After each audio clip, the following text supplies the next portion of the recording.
So time now to go through the one to review them this morning are the journalist and author Yasmin Alibhai-Brown and the anthropologist Marianne Hotter. So welcome to both of you. A very good morning to you both.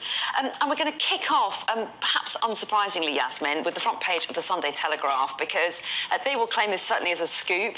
Liz Truss has chosen to do her first... Well, it's an op-ed, isn't it? She's written an article rather than an interview, but it's her first really kind of public statement, if you like, since leaving office. So what do you make of what she said in the Sunday Telegraph? Well, there's 4,000 words of it, and I wish people well when they dive into it. But certainly, hell hath no fury, really. Like a woman scorned, it is quite remarkable, I think, in my view, piece of self-justification. She blames what she calls the left-wing economic establishment, the Office for Budget Responsibility, everyone else. And then she does say, I am not entirely blameless. But what it is I wasn't given a chance. I was deposed hastily, and it's a plot. And you wonder who else she's blaming: the church, the press, the fire brigade. It's an extraordinary, like nothing's been learned. It was the markets in which she believed so much that in the end did it for her. And yet civil servants and so on.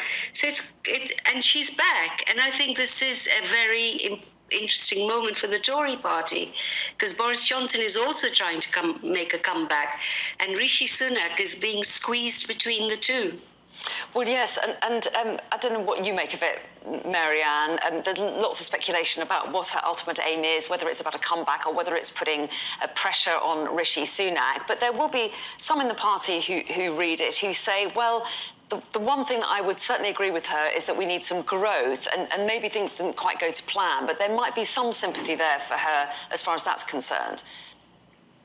Well, yeah, you're absolutely right. And the thing is, she ran on a platform of low taxes, high growth, and to some extent outlined how she would do that, and sort of was very explicit that she didn't want to manage decline, she didn't want to slide into stagnation, that the orthodoxy needed to be shaken up. I think to some extent it was the way that she and the Chancellor at the time, Kwasi Kwarteng, went about this kind of da-da moment of revelation, a kind of rabbit out of the hat sort of magic show that threw the markets into chaos, that wrong-footed the Office for Budget Responsibility, who had been explicitly told not to publish a forecast based on what the implications of the kind of the mini budget would have been. She does also mention what she describes as the delicate tinderbox of liability-driven investments. And as Yasmin was saying, it's kind of everyone's fault but my own, that no one told her about these LDIs. Now, most of us, until, last autumn, had never heard of LDIs, and most of us still don't really understand it. But basically, in the same way that prior to 2008, no one had particularly heard that much about shorting and subprime mortgages, and then suddenly everybody goes, oh, that's the thing we should probably know about. These LDIs, these liability-driven investments, are basically this gaping wound in our financial system that has not been resolved at all. So the fact that we don't have Liz Truss in number 10 anymore doesn't mean that fundamentally the kind of the structural issues, the kind of the festering bits that haven't had enough attention and are definitely not being regulated enough because they're just not understood by enough people, but the risk to all of us is enormous in terms of economic stability. It really needs to be talked about more. OK, well, she's certainly going to start that debate, and I think there'll be plenty of people with something to say about what her article has gone through this morning. There'll be lots of political reaction, I'm sure.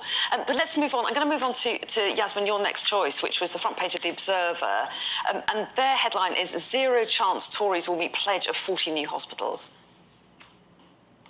Yes, I mean, who's surprised by this? You know, it's been going on ever since Boris Johnson. We did his circus act on, you know, we're going to build 40 hospitals like yesterday, and these things don't happen overnight. And sort of experts in the health sector have said at best, because planning permission, the state of the buildings that are likely to be used, etc., at best, there will be 8 new hospitals by 2030. Some people might think it's yet another broken promise. I don't think it is. I think they really do want to do this, but these promises are made without thought. Okay, well, I'm rushing you because we have a very short chance to chat this hour, but we're going to be back next hour. Lots more opportunity to talk then. But for the moment, Mary-Anne and Yasmin, both thanks very much indeed. Do stay with us. We've got all the top stories coming for you here on Sky News Breakfast in just a moment.